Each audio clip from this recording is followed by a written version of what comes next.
Sampai di Bukit Jenalik, dipunggah, diarahkan punggah, letak di atas kanvas. Masa itulah dia istihar kan. Anak istihar jahat, kita tentang kerajaan. Kembali di part yang ketiga, kita bersama dengan hari ni orang yang luar biasa. Wow, yang ada ilmu boleh tolak menolak. Dulu Mat, dulu. power, Okey, seorang power. bekas ahli kumpulan Al-Maunah.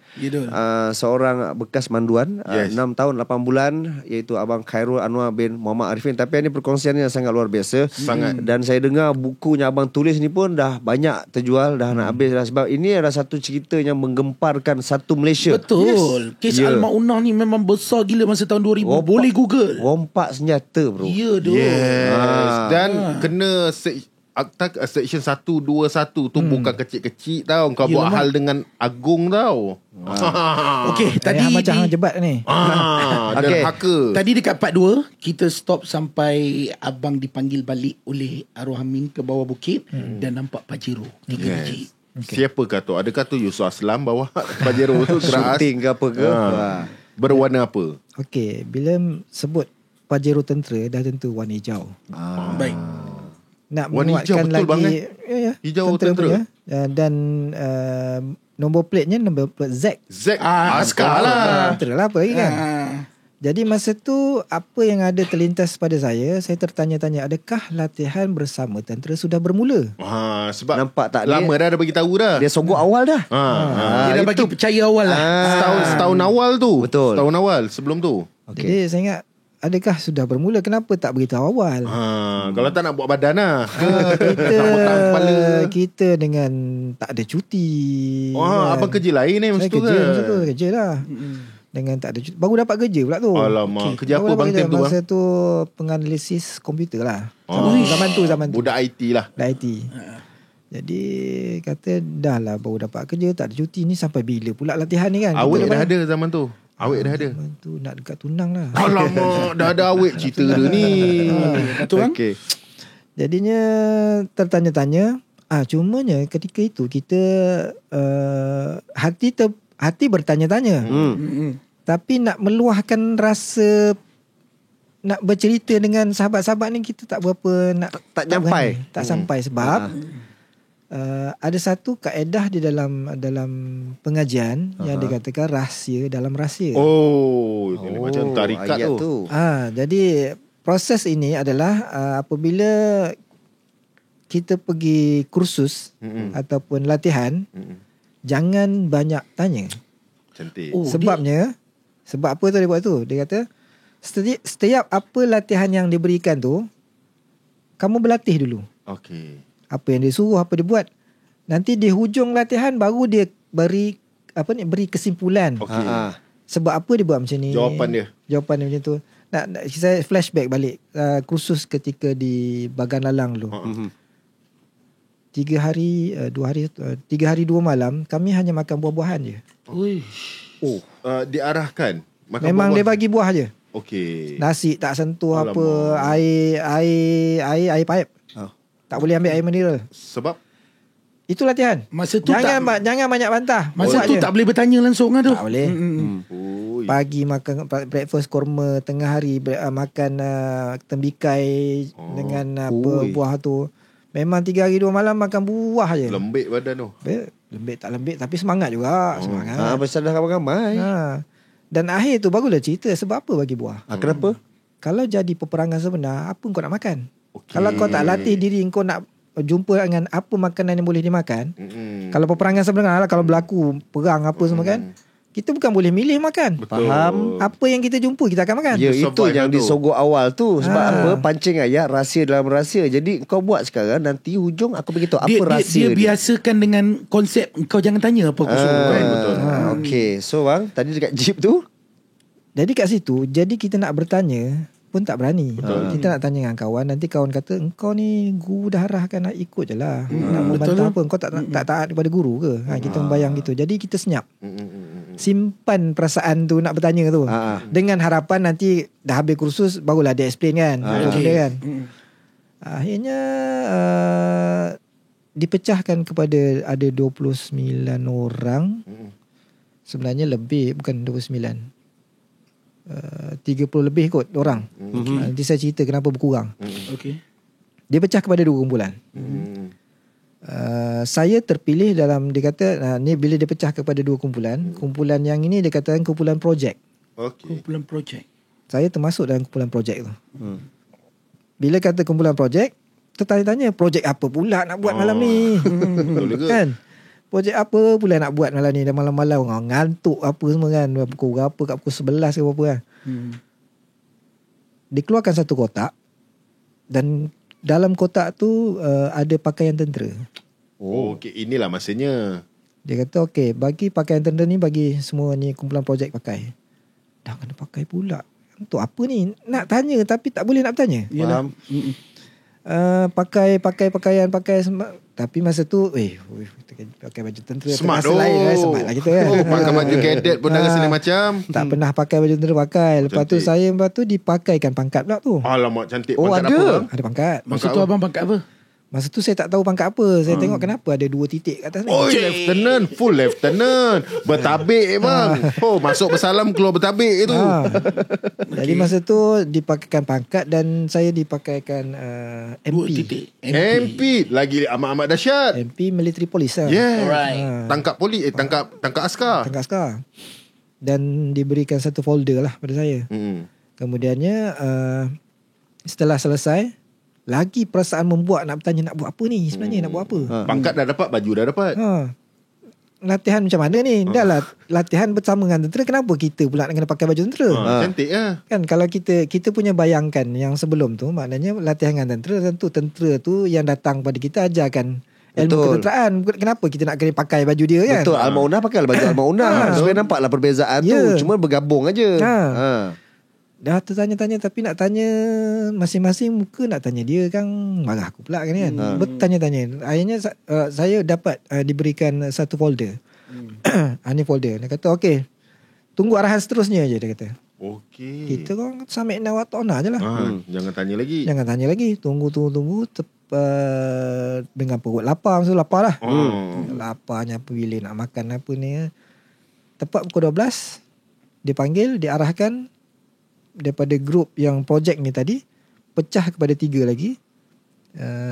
Masuk Pajero nombor 1, saya Pajero nombor 2, dan ada seterusnya Pajero nombor 3. Total berapa orang tu bang? 3 Pajero tu? 15 orang. Ramai. Okay. Maknanya setiap Pajero 5 orang lah. Kemana Pajero tu Masa tu tertanya-tanya lagi, nak pergi mana ni? Nak pergi mana ni malam ni kan? Tak dapat. Dia sebenarnya dalam keadaan kita letih, kita mengantuk dan kita lapar. Kadang-kadang lebih kepada ikut je lah. Malah nak fikir dah, penat. Nak settle kerja je ni kan. Jadi apa benda selesai cepat lah sudah. Kita dah ngantuk dengan lapar apa semua. Jadi otak kita seolah-olah sudah di-block untuk berfikir secara lanjut. Betul. Yes. Kan? Jadi dah bergerak. Masa tu dah ngantuk, tidurlah dalam Pajero saya tidur je. Tiba-tiba berhenti satu tempat. Rupanya berhenti di restoran. Cantik lah. Time ni lah nak bedal. Kata dapat arahan, okey kita makan dulu lah. Okey. Cantik. Amin ada sekali time tu. Ada sekali. Cantik. Semua turun tentera lah. Turun semua tentera situ. Berkawat jalan bang Ni cerita di mahkamah ada saksi yang menyaksikan kami tu. Dia kata malam tu saya melihat tentera malam ni datang ke tempat saya ni pelik, dia kata. Sebab tempat tu tempat persinggahan tentera yang datang makan. Okey, memang tentera selalu memang lalu dan singgah makan. Jadi yang saksi ni yang pekerja restoran tu lah, dia kata kenapa pelik sangat tentera dia malam tak ni. nampak. Apa yang peliknya? Yang pelik tu, apa yang pelik? Berjambang. Bukan, tak, kita tak jambang. Okey, dah bersih muka dah tu. bersih. Ni cerita yang tadi lah, memang kena cukur dah sebelum tu. Tak tahu apa tu, jangan cukur lah. Peliknya pada dia, yang peliknya adalah makan dengan tangan dan membaca doa sebelum makan. Kenapa? Sebelum ni tentera tak membaca doa ke? Tak ni lah nak kata gitu kan. Mana makan berjemaah. Dia nampak tertib makan dia tu. Nampak berjemaah. Selalu kalau tentera kan rushing. Semua makan dengan tangan ikut sunnah. Betul. Ini bukan sudu kan.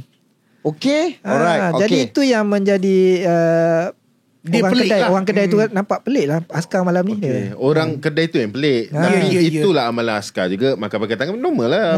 Mungkin baca doa kuat-kuat ke apa ke. Seorang baca doa, semua tunggu. Yang lain kalau biasa kalau kita makanan dah sampai, kau jalan bedal dulu, lah dulu. Ini kita orang kena tunggu. Okey. Adabnya begitu. Adab belajar kan tunggu sama-sama makan. Sopan sama-sama lah, nampak ada sopan. sopannya. Dia ingat budak sekolah asrama kot nampak. Tak tahulah kan. Tapi semua dah cukup semua barang, tak ada berjambang semua. Tak ada. Kalau Amin ke berjambang? Tak ada. Semua dah cukup lah. Okey. Dia cukup sebelum tu. Jadi masa tu kita pun tak terfikir apa lah. Suruh cukup je lah kan. Selesai makan. Okey dah saya masuk balik Pajero. Terus balik perjalanan. Saya pun memang ngantuk. Saya tidur. Sampai ke satu tempat. Dan saya sedar daripada panggilan walkie-talkie tu kata bangun. Bangun. Suara Amin lah. Dia kata bangun. Bagian tidur bangun lah. Dia arahkan saya nampak daripada saya Pajero nombor 2, Pajero depan, daripada depan Pajero turun seorang ahli amanah jumpa pengawal. Pengawal ni gate tu. Dah sampai camp lah ni cerita dia ni. Okey. Ni bukan camp besar tau, dia panggil pos kawalan. Pos kawalan ni kecil. Okey. Dia sampai pos tu dan saya nampak yang menjaga pos kawalan tu dia berpakaian preman, maksudnya macam mana? Pakaian biasa. Pakaian biasa. Okey. Pakai kain pelekat. Kain pelekat. Saya nampak lah kain pelekat. Tiba-tiba saya nampak dia diarahkan untuk buat sit up, pumping. Pumping. Kena denda lah. Kena denda. Dia kena denda. Lepas tu tengok pos tu punya pagar buka, 3 Pajero masuk. Lepas tu saya dengar daripada walkie-talkie dia kata MP ikut Ana. MP abang MP saya. Dia lah. Ikut Amin. Ikut arwah Amin ni pergi naik ke satu barak tu. Dia jerit lah. Dia kata bangun. Semua bangun. Pergi padang kawat dia kata. Tentera ni tengok-tengok yang jegah dia tu pangkat besar kan. Kawan tu kelang kabut Ikut je lah. Ikut pergilah padang kawat. Abang kat sebelah je lah ikut. Saya kat sebelah saya tengok ikut. Escort Saya je. masa tu dah rasa kenapa lain Blur macam dah kan? Kenapa lain ni kan? Pasal ni askar betul ni. Amin ni macam mana boleh ayam-ayamkan je ni semua. Dia tu ahli maunah kan. Jadi saya pun follow dia. Jadi askar yang dalam barak ni tadi semua dah keluar dah. Dah pergi padang kawat. Ramai bang askar time tu yang keluar dari barracks. Malam lah masa tu saya pun tak berapa perasan. Lebih 10 orang macam tu ada. Lebih kurang lah. Ramai. Lebih kurang. Okey, lepas tu bang? Saya ikut dia. Dan bersama dia ada beberapa ahli lain. Kemudian masuk ke satu store. Dalam store tu ada senjata. Okey. Dekat Amra dia lah. Ada senjata bersusun tapi tak banyak lah. Ada senjata. Kemudian saya nampak Amin mengarahkan salah seorang daripada ahli maunah yang mengikut dia tu potong rantai yang pada senjata. Letak senjata tu. Abang tak rasa pelik ke? Masa tu lagi kuat pelik saya. Yelah, kenapa kena potong? Tak Saya dah tak sedap hati lah. Saya kata macam lain dah ni. Lain. Okey. Dah lain. Hati tu dah tak sedap. Saya kata ni dah macam bukan latihan dah ni. Macam lain macam lah. Kenapa nak dipotong? Itu benda yang salah kan. Kenapa nak dipotong? Kalau kata latihan, mungkin ambil cara elok, buka pakai kunci. Potong. Kemudian senjata tu diambil, bawa ke tepi padang kawat. Dan saya ikut. Kita tak angkat, kita pegang folder. Tak disuruh angkat, kita tak adalah angkat. Orang kata kita buat apa yang disuruh je. Senjata tu dibawa ke tepi padang kawat. Kemudian saya nampak di tepi padang kawat tu rupanya sudah ada tentera yang memasukkan peluru ke dalam kelopak. Alamak. Dia dah masuk. Kita tengok je. Kita tak kerti nak buat kan. Kita tengok je lah. Dan selepas siap dimasukkan kelopak dan dimasukkan pasang terus ke dalam Senapang tu? Senapang M16 kan. M16 tu. Bersapai kalau kena tu. Dah selesai. Kemudian diarahkan senjata tu dibawa masuk ke dalam Pajero. Sebenarnya saya ingat tak banyak pun situ tak banyak. Senjata kat situ Senjata tak banyak. Dalam sebab dia berapa? pos kecil. Pos kecil. Berapa banyak tu bang? Lebih kurang.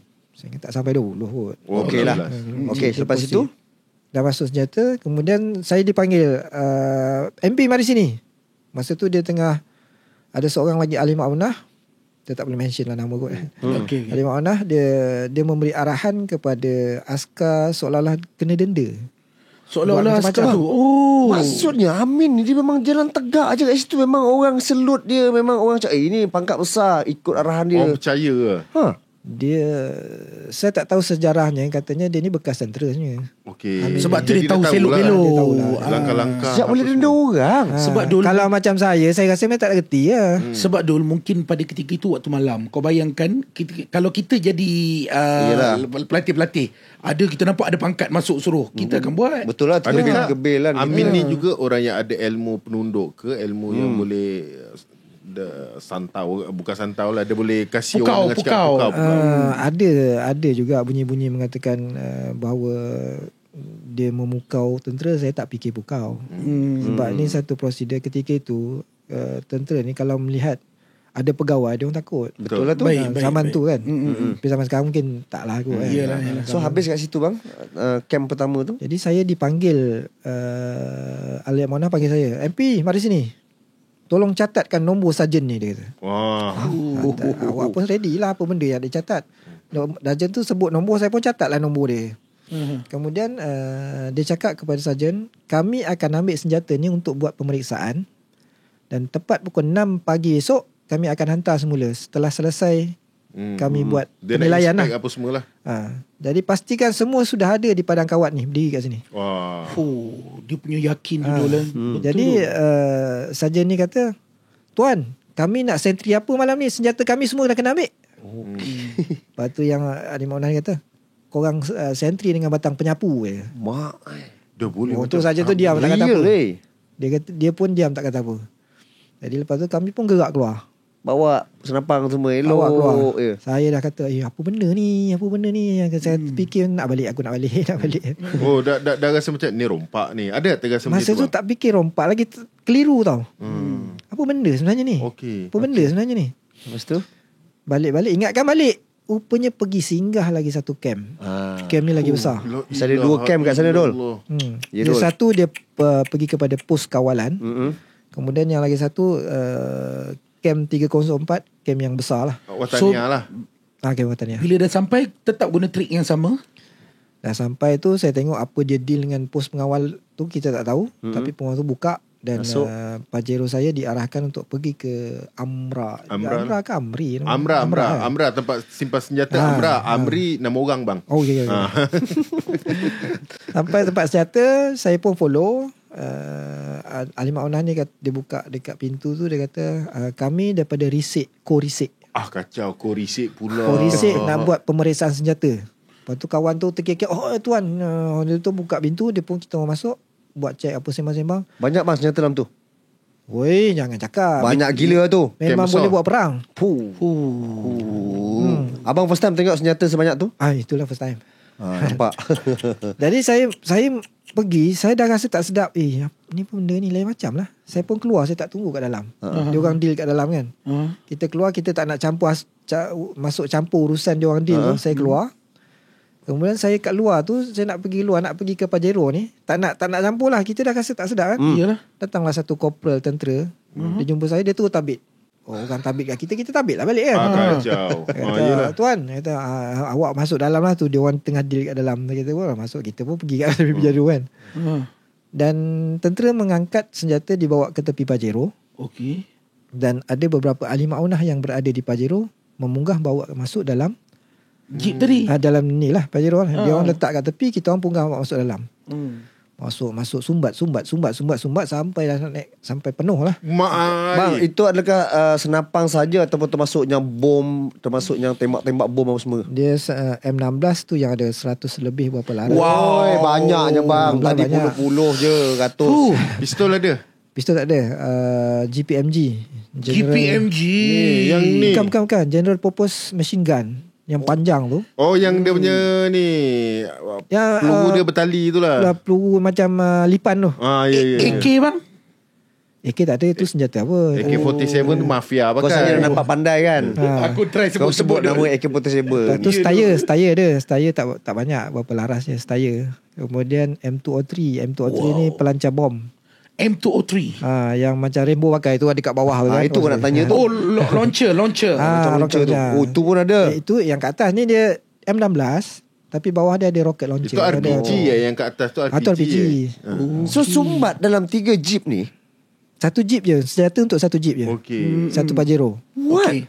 Pajero yang lagi satu isi peluru dan alat letupan tak apa benda ke jadah. Bom-bom semua pun ada bang. Lagi satu jeep?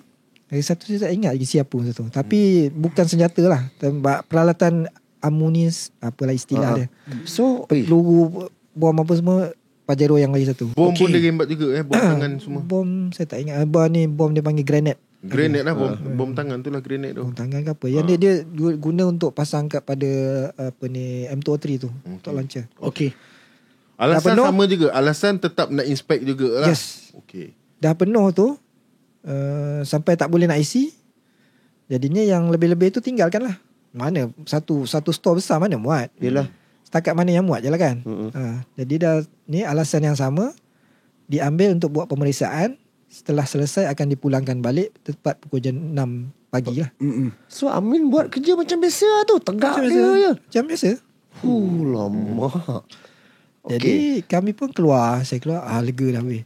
Saya dalam hati, ya Allah, apa benda dah jadi malam ni. Kan. Dah apa dah jadi. Sampai di Bukit Jenalik, dipunggah, diarahkan punggah, letak di atas kanvas. Masa itulah dia istihar kan. Anak istihar jihad, kita tentang kerajaan. Abang bila dengar kerajaan, memang abang 100% cakap ini memang salah ni. Habis dah. Abang masih tengiang-ngiang daripada lagi tadi build up bang, tu. Build up. Percaya tak percaya. Bila cakap government je. Habis lah. Ini bukan latihan dah ni. Iyalah. Habis tu Ini abang macam mana? betul-betul ni. Bukan cobaan dah ni. Habis abang macam mana?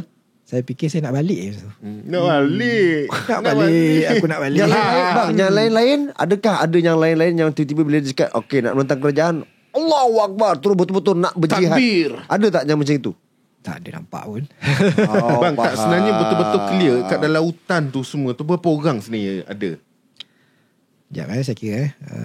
Agak-agak rasa abang. dalam 35 orang. Tak ramai. 35. Yang dikatakan pergi yang khusus kata tu. kurang, yang kurang tu 5 orang ni berjaya lari. Oh, diorang dah perasan dah. Dan nampak pelik diorang lari. Bila diorang lari? Waktu siang tu lah. Asalnya diorang minta izin. Kami nak balik, kami besok kerja. Selepas rompak ni lah. Okey. Yang seorang ni kata, kami nak balik lah. Kami besok ni kerja ni, tak ada cuti. Kamu dah terlibat ni kan. Kita dah start ni. Tak boleh nak balik-balik. Tak ada seorang yang boleh balik. Masya Allah, Dul. Kawan tu cari peluang lah. Mana tu lari ya. Lari ya. So bang, bila diistiharkan, okey, anak istihar, kita lawan kerajaan. Okey. Macam mana tu bang? Dia tak tahu nak cakap lah. Dia punya mood dia dah terus pusing 180 ke 180 ke 360 kan.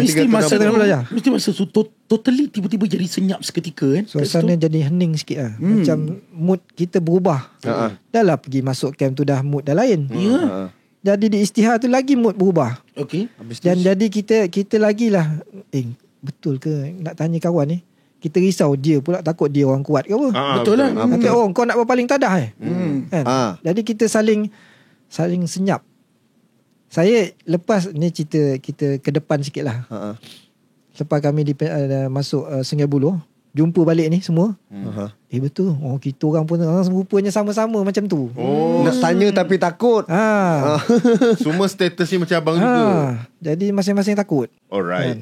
Okay. Jadi 5 orang tu lari, Amin tahu? selepas tu dia tahu. Okay. Kalau jadi, tak sampai dia ada ugut lah, siapa yang lari daripada medan jihad ni darah dia halal. itu dia ayat dia kan. Tapi bila kedengar itu takut lah kan. Okay, alright. Ni dah main dengan senjata api ni, nyawa semua kan. Sebabkan nyawa. Cuma yang ni nilaian saya lah. Selepas tu saya rasa apabila dia mengisytiharkan jihad, ahli Maunah sudah terbahagi kepada 2. Ni tak nampak. Tapi nilaian saya selepas tu lah. Grup yang pertama mungkin menyokong lagi. Sebab dia menyangkakan Amin bertindak dengan sesuatu yang betul. Kerana dia sangkakan bahawa apa yang diperjuangkan untuk nak menjatuhkan kerajaan kerana menganggap kerajaan ketika itu tidak Islamik. Baik. Kan? Jadi dia nak, jadi mungkin ahli yang segelintir ni lah merasakan kita perlu sokong perjuangan dia. Betul. Kan? Jadi yang macam saya ni, saya dah nampak pelik lah. Lain lah. Bukan isu istihad jihad, tapi saya banyak melihat isu banyak berlaku penyelewengan atau penipuan. Iyalah.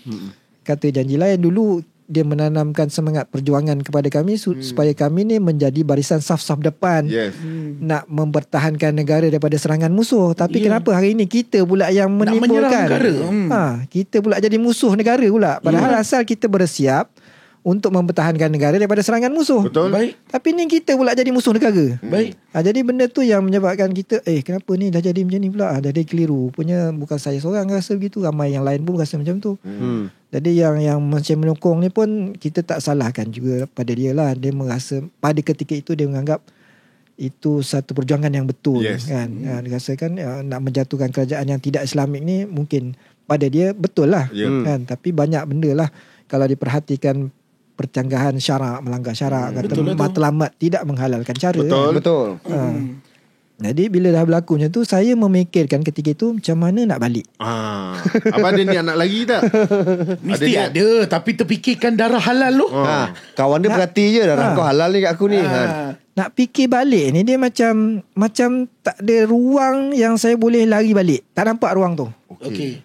Sebab saya tempat tu kita tidak familiar. Tempat yang begitu terasing, hutan lagi kan. Betul. Kau nak lari seorang-seorang, entah mana kau lari kan, pusing-pusing jumpa balik situ kan. Itu kesan tu. Jadi saya macam memendamkan rasa tu sambil memikir-mikir peluang yang ada. Baik. Jadi pagi tu kami semua diarahkan untuk belajar menggunakan senjata. Di situ juga. Di situ. Belajar mengisi peluru dalam kelopak. Ada orang ajar lah. Ada yang ajar, mana bekas tentera ada dalam tu kan. Ajar cara menembak, cara menggunakan senjata tembak, menggunakan ada satu dia panggil tempat sasaran dia lah. Berlatih dalam masa yang sama. Apa nak jadi sebenarnya? Bila dah istihajat, mana ada sesuatu yang akan berlaku adalah pertembungan di antara kerajaan dan kita orang. Betul lah. Ni bukan benda kecil ni. Betul. Benda besar dah jadi ni. Mana saya sudah terlibat dengan satu kesalahan yang sangat berat. Ya, abang nak lawan tentera Malaysia. Jenayah terancang tu. Jadi kita fikirkan macam mana nak melarikan diri, tak nak terlibat. Saya memang tak fikir masa tu tak nak terlibat lah. Ingat anak bini lagi? Oh, tak kahwin lagi. Tak kahwin lagi. Masa tu ingat tunang je lah. Tunang. Kemudian dalam masa duk sibuk memikir tu yang saya dipanggil oleh Amin untuk membuat mengisytiharkan jihad di internet. Okey, sebab abang budak IT kan. Saya balik. Jadi diarahkan saya untuk balik ke Kuala Lumpur untuk mengisytiharkan jihad dekat internet. Masya Allah. Jadi saya lega lah abang. cantik lah nak kena balik. Peluang boleh nak lari kan. Boleh lah lari. Jadi kita punya ekspresi muka tu, kita tunjukkan kita seronok nak buat. Aduh. Sebabnya peluang aku nak lari. Cantik. Tapi mikirlah balik dengan siapa? Nanti kejap dia kata. Tu duk kita berkemas-kemas kan.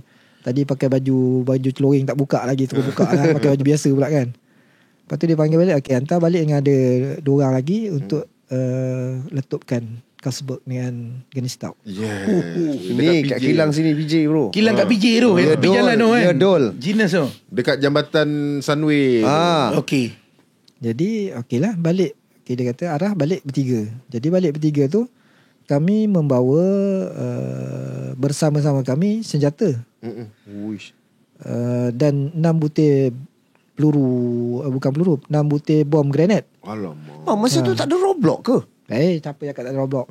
Macam mana nak lepas Roblox semua? Belum habis cerita lagi. Tu belum masuk lagi part tu. Ada Roblox. Roblox ada. Jadi dah selesai kita maknanya dah packing nak belah. Ada 6 granat bom bersama dengan kita orang. Kemudian ada 60 butir peluru M16. Bergerak balik. Dalam perjalanan nak sampai ke KL tu ada beberapa Roblox yang kami jumpa. Lepas. Macam mana boleh lepas?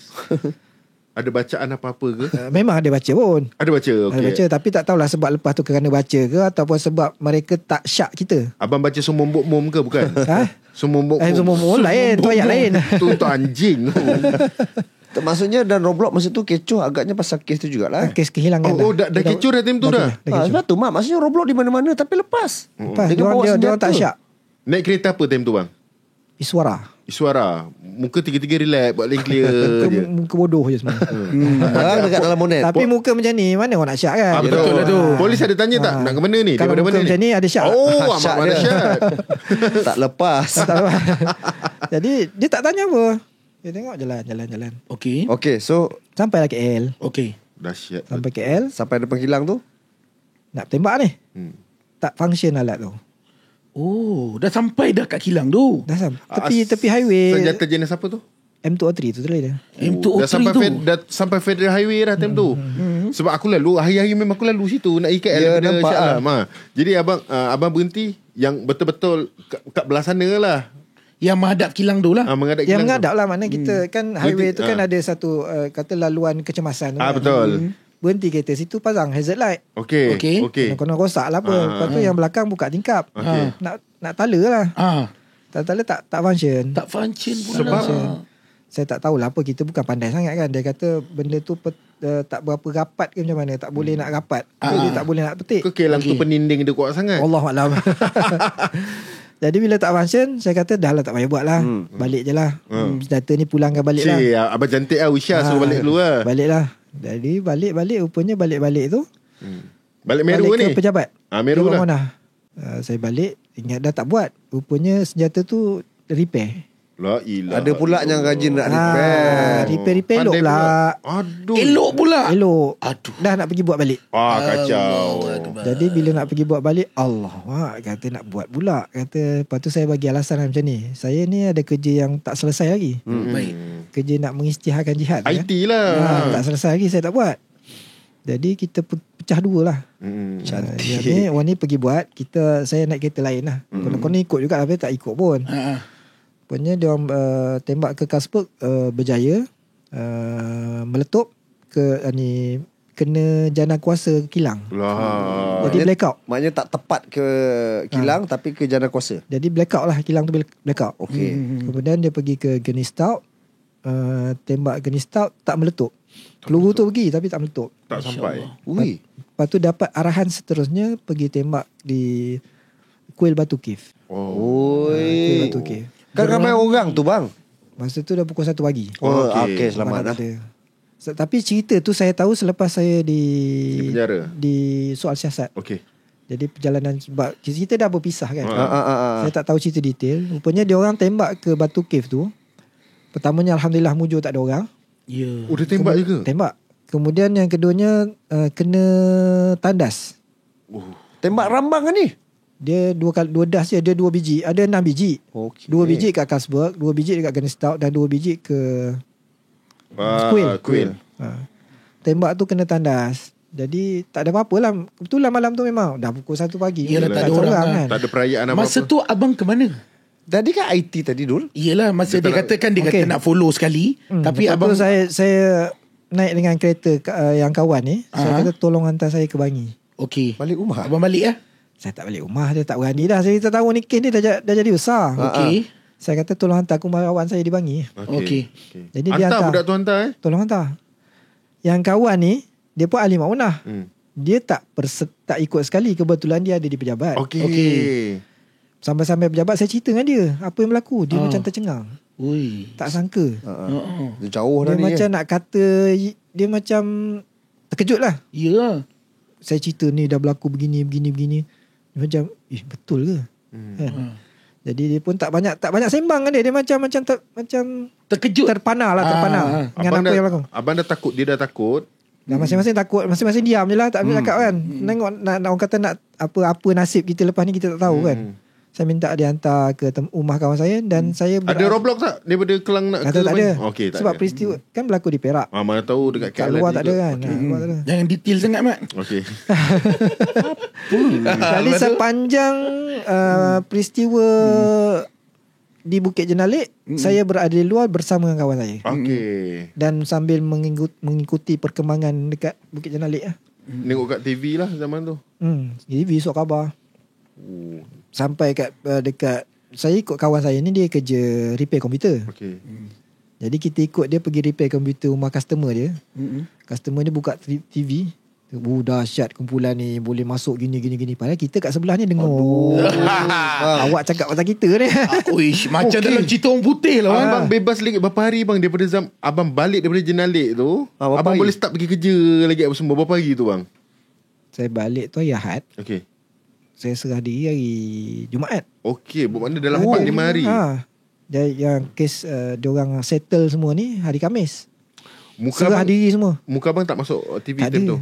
Tak ada. So apa yang membuatkan abang kuat untuk pergi menyerah diri tu? Ya, padahal orang tak tahu pun abang. Saya fikir kalau katakan diorang semua dah kena, Okey. takkan dia tak petik nama saya. Okay. MP pula tu. Takkan tak petik nama kita kan. Tadi tu. Jadi saya fikir-fikir, saya cakap dengan kawan saya, dia kata, Kawan abang tahu lah. tahu, dia pun memang terkejut lah. Dia kata, tolonglah hantar saya ke balai, saya nak sekali. Janganlah, kau duduk je rumah aku. Okay. Kata tak boleh. Lambat laun polis akan jumpa. Dan nanti dia dianggap menyimpan penjenayah kan.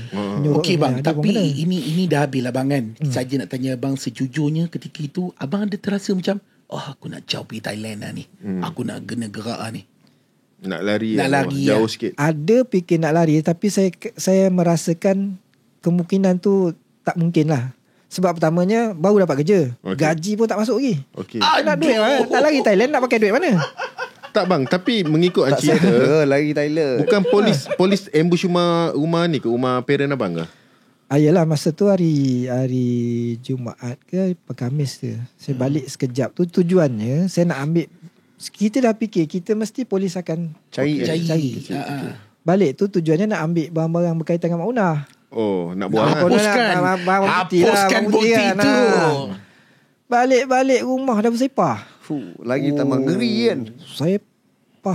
Sepah macam dilanda Garuda lah kan. Maksudnya parent abang ada dalam rumah? Masa ada. Maksudnya betul lah dah ada orang petik nama abang. Dia orang dah dapat maklumat lah. Dapat maklumat. Mungkin dia serbu pejabat Mak Unah kan. Dapat senarai nama tu. Mungkin dia ni. Jadi saya dalam duk dindong-dindong tu saya kata dengan kawan saya, tolonglah serah diri di balai. Saya nak pergi mana pun tak tahu nak ke mana. Jadi mengambil keputusan serah diri dengan harapan saya dah niat lah. Saya kata, aku cerita habis lah ni. Apa yang aku tahu aku cerita lah. Ini jangan risau lah kan. Yang penting kita tahu kedudukan kita di mana. Betul. Yang sebenarnya kita tiada niat nak buat, dengan harapan masa tu fikirlah, polis boleh bagi bagi muka lah. Aku dah mengaku, aku dah tolong ni kan. Kita ni budak ni tak ada niat ni. Kita fikir gitulah. Budak-budak zaman tu umur 24 tahun kan. Kalinya bang 10 tahun kau menjawab. Lepas tu polis datang kat balai ambil abang. SB ambil cawangan khas daripada Kajang. Tapi katanya dekat Bangi abang tak digari lagi Belum. Sebab dia kata kita serah diri. Serah diri cantik serah diri, dia tak gari. Itu dia kata, abang tak gari kau sebab kau serah diri. So lepas daripada sana bawa serah diri, bawa ke pejabat di cawangan khas di Kajang. Masa tu dia bacakan tuduhan di pertuduhan saya adalah merancang nak melakukan sesuatu yang boleh mengancam keselamatan dalam negara. Dia bagi tahu section apa dia abang. Di bawah section ISA lah. Akta Keselamatan Dalam Negeri. Dia kata faham, tanda tangan kat bawah. Tanda tangan. Dan bermulalah episod ISA saya. Tu yang dia datang. Masa tu lah, masa nak diambil saya tu baru digari. Gari dan dipakaikan spek mata hitam. Spek mata hitam tu kan spek ribbon yang macam ini memang hitam betul, tak nampak. Ya ke? Hitam mati. Hitam betul, memang dia nak tutup mata kita. So itu lepas tu ke satu tempat yang saya tak tahu di mana. Bawa masuk dalam van tu bertutup. Dan dia bawa saya pusing, tak tahu ke mana. Kita duk agak-agak mana ni, tapi tak boleh nak agak lah. Bila nak sampai tu, saya rasakan seolah-olah macam masuk dalam satu terowong. Macam menurun macam tu. Masuk satu terowong. Kemudian ada dengar bunyi pintu buka. Dan kita masuk, pintu tu tutup balik. Macam cerita Mission Impossible. Ya, betul. Lepas tu masuk dalam satu bilik khas. Dia ambil segala dokumen yang ada, dompet saya pun semua ambil, dia ambil. Kemudian minta buka semua. Bogel lah. dan dipakaikan pakaian warna biru. Mata tak buka lagi time tu? Masa tu dah buka lah. Masa kita dibuka pakaian tu, dia akan check lah. Dia suruh pusing-pusing sebab dia nak tengok ada luka ke apa. Semua dia nak direkod kan. Lepas tu pakai pakaian, dia bagi saya satu pakaian warna biru dan satu pakaian spare. Bersama dengan koleh, sabun, berus gigi. Tualah ada? Towel good morning kat saya. Towel good morning. Lepas tu barulah dia bawa saya ke sel lah. Sel. Nak pergi sel tu bukan boleh pergi saja. Pakai balik spek hitam. Okey. Oh, dia tak bagi nampak? Tak bagi nampak. Jadi berjalan tu, dia kata okey, kau langkah berapa langkah kau berhenti. Okey, kau pusing ke kanan, kita pun pusing lah, kita dengar je arahan dia. Mana kita bergerak tu mendengar arahan yang diberikan. Maksudnya bang, sel ISA ni memang berbeza dengan sel-sel yang lain dulu. Lain. Ke? Sangat lain. Lain. Lain lah dua. Sebab kalau sel lain kau boleh buka mata, kau boleh tengok kat mana sel kau. Ini memang dia rahsia sungguh. Kan? Bila dah sampai depan pintu sel, baru cermin mata saya dibuka dan saya masuk sel saya tu. Pintu yang solid pintu solid, pintu kayu kot, tapi tebal lah, pintu tebal lah. Tebal. Dia ada tingkap kecil dan saya masuk dalam tu, ruang dia tak berapa besar lah. Oh, dia bukan bergerigi Dia bukan tak. Dia tak macam penjara yang kita tengok tu bang. Dia memang tutup habis.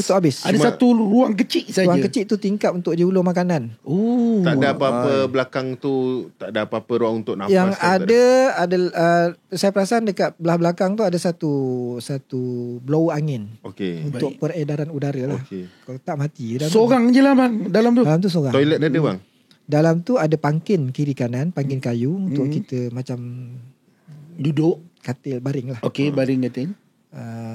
Dan tandas tak ada dalam tandas kat luar. Kalau nak buang kita air kena panggil lah. Ada orang jaga. Kita panggil, tuan saya nak ke tandas. Baru dia buka. Buka tu baru pergi tandas di belah ujung kat luar. Itu berapa hari tu bang kat situ? Itu saya sebulan kat situ.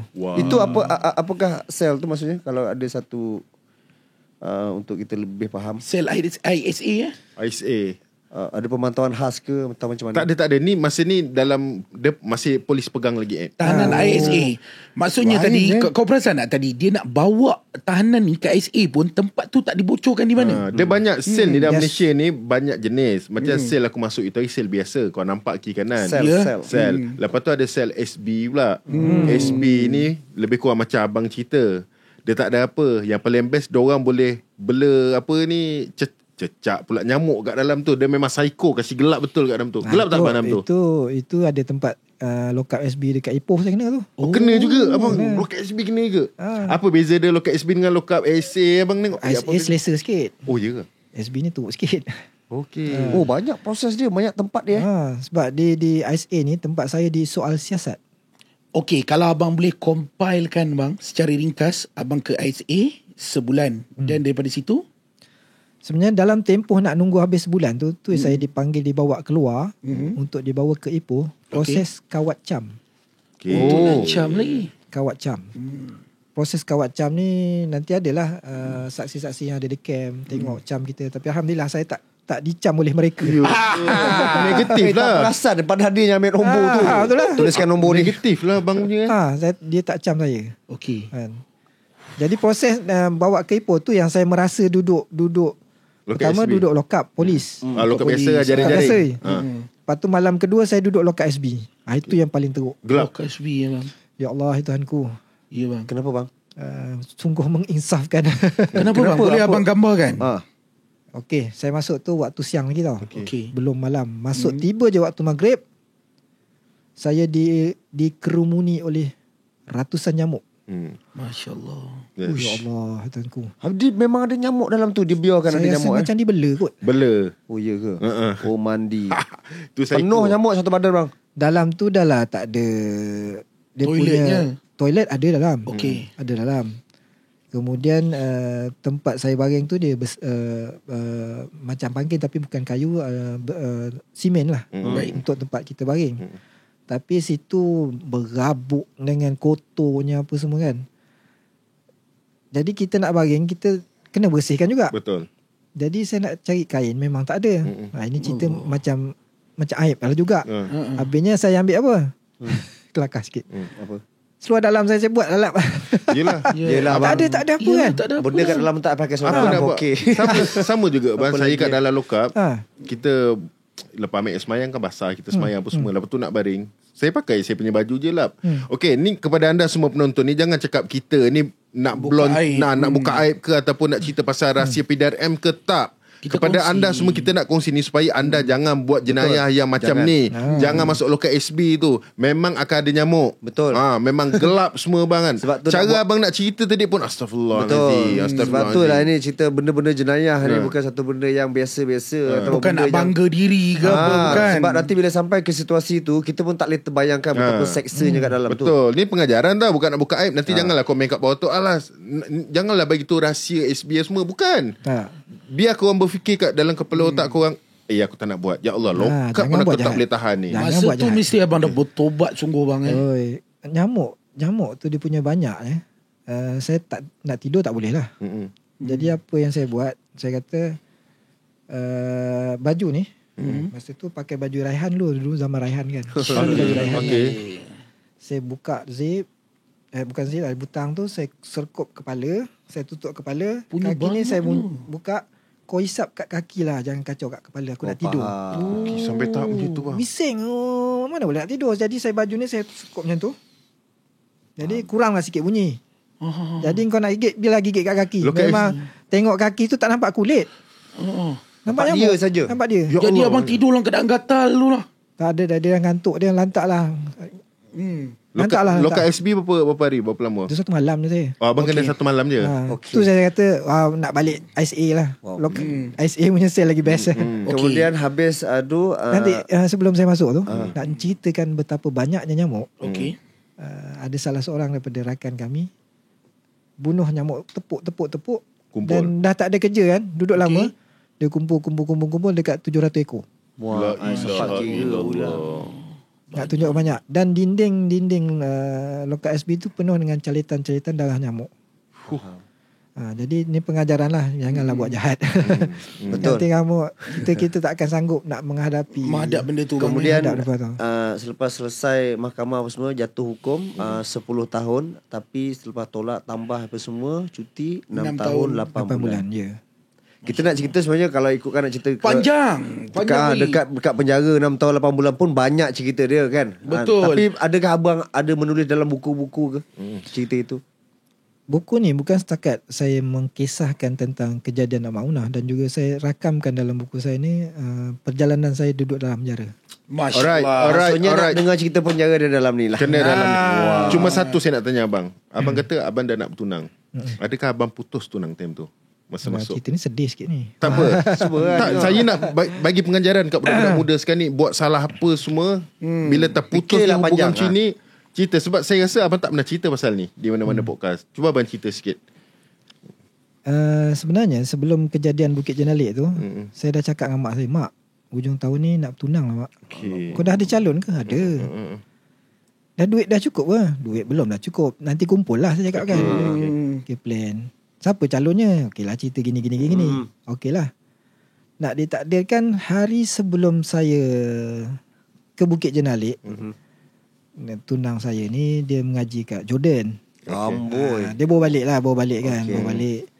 Jadi masa dia balik tu, kita sempatlah jumpa. Jumpa yang gini, cerita macam ni. Lepas tu dalam perjumpaan tu dapat mesej tu. Mesej SMS tu mengatakan saya kena pergi Bukit Jenalik. Baik. Jadi bila saya beritahu dia, ada kursus lah ni. Dia kata nak kena pergi kursus. Kursus apa lah? Kursus dia pun tahu saya masuk Al-Maunah. Kursus Al-Maunah. Tak apalah. Okey lah. Sakat tu lah. Tiba-tiba dia dengar, tengok kita kena pula. Dia pun terkejut. Kena. Tu memang dia datang mahkamah. Jarah saya nak mengisahkan makna hubungan tu masih ada lagi ketika itu. Sehingga tahun 2005 tu saya dapat berita. Masa tu saya pun dah dapat mimpi lah. Maknanya hubungan tu tak bertahan lama. Mak saya datang jumpa, dia kata calon saya ni call mak saya. Dia kata dia nak kahwin lah. Jadi mak saya cerita, masa tu mak saya datang, mak saya kata, Along, saya nak sulung kan. Along, mak nak cerita satu ni. Rasa dah tahu dah apa yang mak nak cerita ni. Saya cakap tu. Abang dah rasa dah. Kita dah rasa. Saya kata gini kan. Yelah betul lah. Tak apalah kata, tak ada jodoh kata. Tak apalah, biarlah. Takkanlah dia nak tunggu kan. Betul. Jadi kita kata redha lah dengan keadaan tu. Tak apalah, dia kahwin lah. Okay. Dan akhirnya bebas ni dah jumpa orang lain. Sekarang ni dah berumah tangga bang Alhamdulillah dah berumah tangga. Dah ada anak 3 orang. Masya Allah, alhamdulillah. Ada terjumpa bang dengan bekas calon tu? Masa saya seminggu bebas, dia call saya. Okay. Dia call dia nangis lah. Dia kata nak minta maaf. Tak apalah. Saya kata tak ada jodoh, nak buat apa. Betul, tak ada masalah apa. Masing-masing bagi ada saya kita tak kisahlah benda tu kan. Steady bang dia bang. Kau kata tak boleh nak move on kot. Dia tak boleh lagi. Kena move on lah. Dia steady bang. Dia steady tu. Dia boleh. Sekiranya dia tunggu abang 5 tahun tu, mungkin ada abang boleh bebas. Kita tak tahulah apa cerita jodoh dia lah bang. Tak apalah bang. Tapi bang, sebenarnya daripada apa cerita abang ni, saya nak cakap sikit lah bang. Abang perasan tak, sebenarnya kalau kita tengok daripada mula abang dengan niat abang nak masuk untuk belajar mempertahankan diri, tiba-tiba dipupuk semangat untuk pergi sampai abang terpesong dan tak boleh keluar. Ini pandangan dan nasihat kepada budak-budak luar sana yang mungkin nak ikut nak jadi gangster. Aku nak join persatuan ni. Sampai satu masa kalau korang terlibat dengan benda-benda macam ni, korang sendiri tak ada jalan nak keluar. Tengok kan kesannya bang kan. Tak pasal-pasal 10 tahun tolak. Dia dah terikat dah. Dia sebenarnya ada dalam Al-Quran dia ada bai'ah yang disebutkan ketika kami pergi ke kursus. Saya pergi kursus pertama. Antara bai'ah dia kata, ana taat pada Allah dan Rasul. Ya betul. Ana taat pada guru selagi guru taat kepada Allah dan Rasul. Betul. Jadi itu bai'ah kita mengikat kita untuk bersama dengan guru selagi mana guru tu taat pada Allah dan Rasul. Betul. Jadi bila berlaku kes ni, saya melihat ada percanggahan syarak. Betul. Tentang apa yang dia nak realisasikan tu. Jadi saya kata saya sudah terputus bai'ah tu dengan dia. Jadi saya tak perlu taat lah. Baik. Kan? Tu yang kita kata tak apalah. Kita mufarakah lah. Yep. Nak ngikut apa lagi kan. Tapi malangnya mufarakah dia dah terlambat lah. Kita dah terlibat kan. Betul. Kalau dapat tahu awal, memang ada yang dah mufarakah awal. Tapi mungkin awal tu mungkin dia merasakan rasa tak kena ke apa, dia dah mufarakah. Kita ni yang lewat ni dah terlibat secara langsung, dah terpaksa hadap lah. Itu dia satu cerita yang sangat luar biasa. Sebenarnya ceritanya panjang, tapi saya dah selak buku ni. Wow, dalam buku ni ada mengisahkan abang punya cerita dalam penjara sekali ni. Yes, betul. Dan juga ada keratan-keratan paper pada tahun ni tahun-tahun dulu ni. Sebab tengok Norian Mai masih ada lagi ini. Norian Mai jadi KPN time ni. So buku ni boleh dapatkan di mana bang? Masih ada lagi buku ni? Boleh dapatkan di Shopee. Oh ya, boleh je. Al-Maunah Syahid itu mahal harganya. Keluar lah nanti. Wow. Berapa tapi buku ni saya nak beritahu memang dah stok akhir. Siapa cepat dia dapat je lah. Baik bang. Kita buat panduan, kita buat macam satu pengalaman orang yang luar biasa dalam cerita ni. Yes, betul tu. Dan sebenarnya sepanjang abang masuk podcast atau interview di mana-mana, di television ke kat mana, sebenarnya anda kena tengok juga buku ni. Sebab di buku ni lah cerita 100% sebenarnya. Kita saja gantung cerita pasal penjara ni. Sebenarnya syok kalau cerita penjara ni. Tapi korang tak nak beli buku nanti. Jadi kalau korang nak tahu sebenarnya apa yang berlaku dekat penjara tu apa semua, dan anda boleh nampak ni, kawan-kawan yang lain juga ada. Ni ada gambar ni. Memang maksudnya buku ni memang best. Sebab Mamat jual pun dah macam dalam iklan tau. Korang jangan lupa untuk dapatkan ni. Abang Khairul, apa-apa pun kami daripada Dulu Podcast ucapkan terima kasih bang. Sebab tak senang sebenarnya ada orang yang sudi duduk di kerusi abang berkongsi cerita. Sebab ada ketika orang akan anggap itu mungkin satu aib dia. Tapi sebenarnya hari ini perkongsian abang adalah lebih kepada manfaat bersama. Kalau boleh kita jauhi benda-benda macam ni bang. Betul. Terima kasih banyak abang Khairul. Okey, kalau boleh diberikan sedikit masa pada saya, saya nak terangkan sedikit lah maknanya. Silakan bang, silakan. Isu Al-Maunah adalah isu fitnah dan dikatakan ideologi perjuangan yang menyimpang. Betul bang. Kenapa saya katakan fitnah? Dan kenapa saya berkongsi cerita? Sebab apabila kata fitnah yang terjadi di dalam isu Al-Maunah ada dua keadaan. Baik bang. Satunya fitnah terhadap agama. Betul. Dan keduanya fitnah terhadap individu. Fitnah terhadap agama apabila berlakunya isu Al-Maunah, Baik. image Islam sudah dipandang serong oleh Betul. orang lain. Apabila kita dengan membabi buta terus pergi mengebom tempat solat agama lain. Jadi image Islam seolah-olah Islam ni agama yang ekstrim, Ganas. Betul. Padahal tidak sebegitu. Betul. Itu saya katakan isu Al-Maunah jangan, kalau boleh jangan dikaitkan tentang agama. Betul. Dia adalah satu isu seorang individu yang tidak berpuas hati dengan kerajaan. Ideologi Asingkan. yang serong. Jangan sandarkan kepada agama. Betul. Sebab kalau sandar kepada agama tu kesian agama kita kan. Yelah, betul. Fitnah. Salah Jadi pandang. kita dengan golongan non-Muslim sudah ada satu gap. Yes. Mungkin berpakaian biasa okey, tapi bila berpakaian kopiah, berjubah Orang dah apa fikir lain.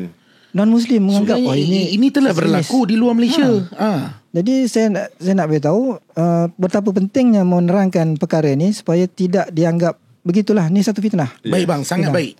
Yang keduanya fitnah terhadap individu. Ya. Yang saya terpaksa terangkan kenapa, sebab fitnah memberi kesan yang cukup mendalam kepada emosi orang yang menanggung. Betul lah. Betul. Syuaib pernah mengalami pengalaman. Ya, betul. Saya Dulu pasal Freemason. label Freemason. ya. Di fitnah. Fitnah. Betul. Macam mana orang yang menanggung fitnah, macam mana perasaan dia? Pula tu melibatkan arwah isteri saya dan dia dia kata maksudnya perginya isteri saya tu Sebab engkau. sebabkan aku pasal Freemason. Nampak Berat tu tuduhan tu. Berat sangat. Orang yang menanggung tu. Betul. Saya dituduh sebagai pengkhianat negara. Ya. Sedangkan abang tak tahu. Saya dituduh sebagai seorang yang menerima upah pun pernah dituduh. Masya-Allah. Seolah-olah ada ketika tu saya baru masuk penjara, ada seorang pegawai dia kata, berapa kerajaan bayar upah kat engkau ni? Oish. Wow. Dia kata seolah-olah kita ni menerima upah untuk meng-create peristiwa ni untuk menjatuhkan satu-satu parti. Okey. Masa tu dia kait dengan parti. Dia nak politikkan benda ni. nak politikkan. Jadi kita terbeban tau dengan tumahan fitnah begitu. Berat. Jadi saya nak mengambil kenapa kita perlu terangkan, sebab ini berlaku kepada, kalau boleh diberikan sedikit masa pada Silakan. Boleh. kalau kita pernah dengar kisah Aisyah, isteri Rasulullah, pernah difitnah. Baik. Isteri Rasulullah ni kena fitnah. Benda yang sangat berat pada keluarga Rasulullah sendiri. Ya.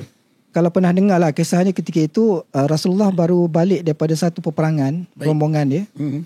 Kemudian Aisyah ni duduk berada di atas unta yang ada hudash, nama dipanggil hudash. Dia tempat duduk tu. Tempat duduk kan. Lepas tu bertutup sebab dia dibuat khas untuk isteri Rasulullah supaya orang luar tak nampak lah isteri Rasulullah ada di dalam. Jadi ketika rombongan itu berhenti di satu tempat, Aisyah ada hajat. Baik. Ada hajat, dia keluar lah daripada tempat hudash itu, dia panggil hudash lah. Baik. Pergi selesaikan hajat dia. Kemudian dia balik, tiba-tiba dia tersedar bahawa kalungnya tiada ada. Alamak. Hilang kalungnya. Dia syak tertinggal kat tempat dia buang hajat tu. Baik. Jadi dia pergi cari. Dalam tempoh dia mencari, ahli rombongan Rasulullah ni tak perasan bahawa isteri Rasulullah tak ada kat dalam hudash tu. Jadi diorang pun bergerak. Apabila Aisyah selesai mencari kalung dia dah jumpa. Dia balik-balik tengok rombongan dah tak ada. Dia dah tertinggal. Dan kebetulan Aisyah ni satu sosok tubuh orangnya kecil. Ya. Jadi dia ada dalam benda tu pun tak ada pun orang tak perasan. Kalau badan besar mungkin unta ni nak bangun pun rasa berat kan. Tapi tak perasan, sahabat tak perasan.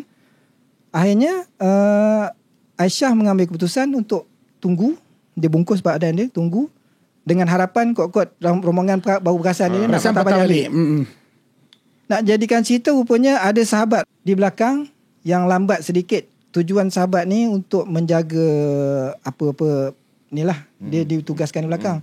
Dan dia nampak ada satu bungkusan. Dia berhenti, dia tengok-tengok, rupanya Aisyah. Bila dia kata tengok Aisyah, kenapa Aisyah ni? Lepas tu dia tanpa banyak bicara, dia tak banyak tanya, dia turun daripada kuda dia, dia suruh Aisyah naik. Baik. Aisyah naik tunggang kudanya dan dia pimpinlah kuda tu sampai ke Madinah. Nak dijadikan cerita, apabila masyarakat Madinah melihat sahabat ni bersama dengan Aisyah, mulalah sebar fitnah. Mengatakan seolah-olah Aisyah sudah berzina. Baik. Berat tuduhan ni. Betul. Berat tuduhan ni. Sampai pula di mulut Abdullah bin Ubay.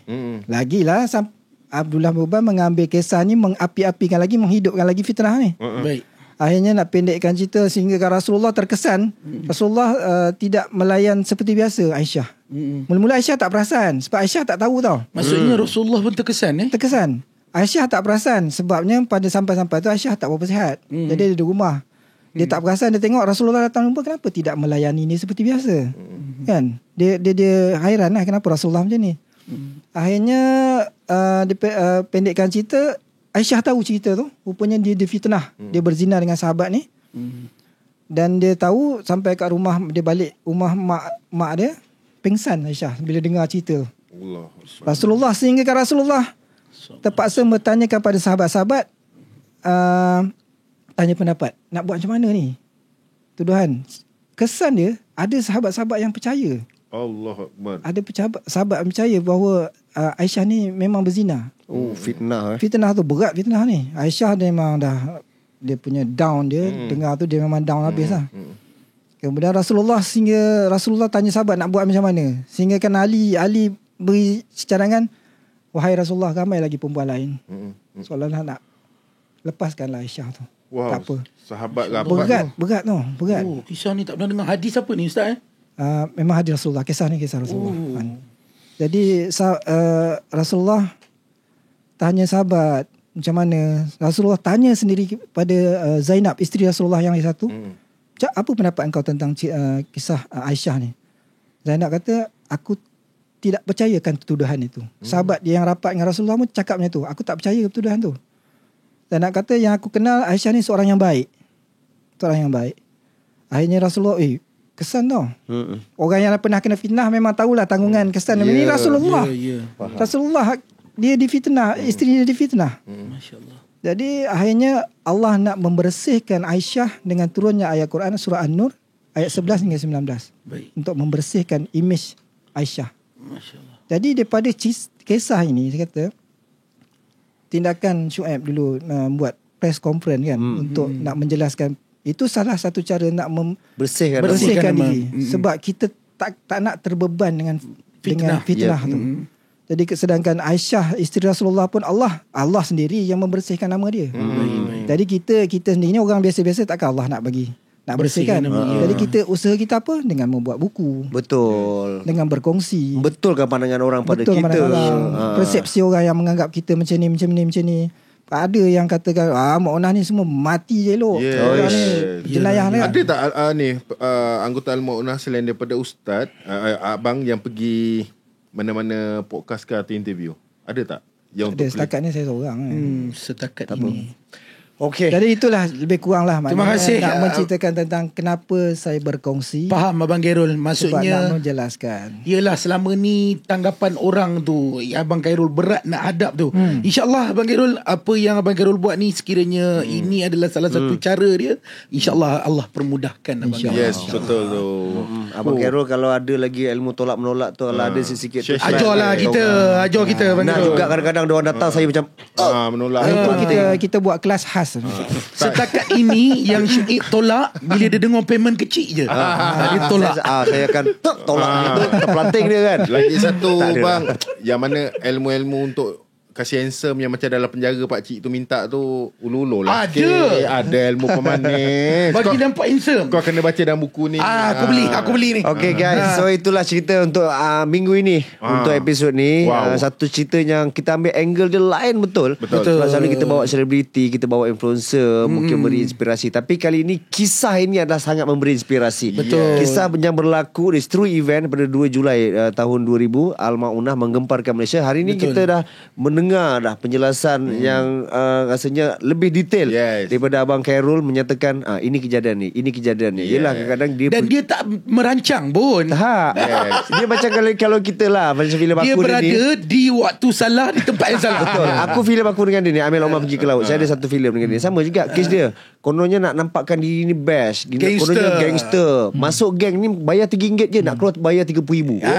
Dah tak tahu nak keluar macam mana. Dah pergi merompak pula. Nampak tak? berada di tempat yang salah. Itulah dia. Jadi kepada anda semua yang mana nak masuk persatuan ke apa ke semua, tengok dulu apa niat dia untuk ni. Semak dulu Habib. Ni lagi satu Mat, nak pesan kalau ada lagi orang-orang yang anda kenal yang mungkin ada yang cerita based on true event, anda boleh komen. Mana tahu kita boleh panggil. Betul.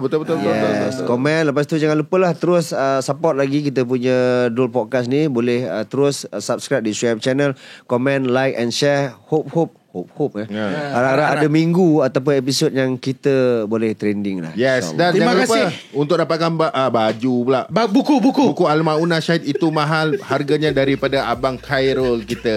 Dapatkan baju Al-Maunah buat apa kena Abang terima kasih abang. Terima kasih banyak. Assalamualaikum semua. Waalaikumsalam. Bye. Dul Podcast.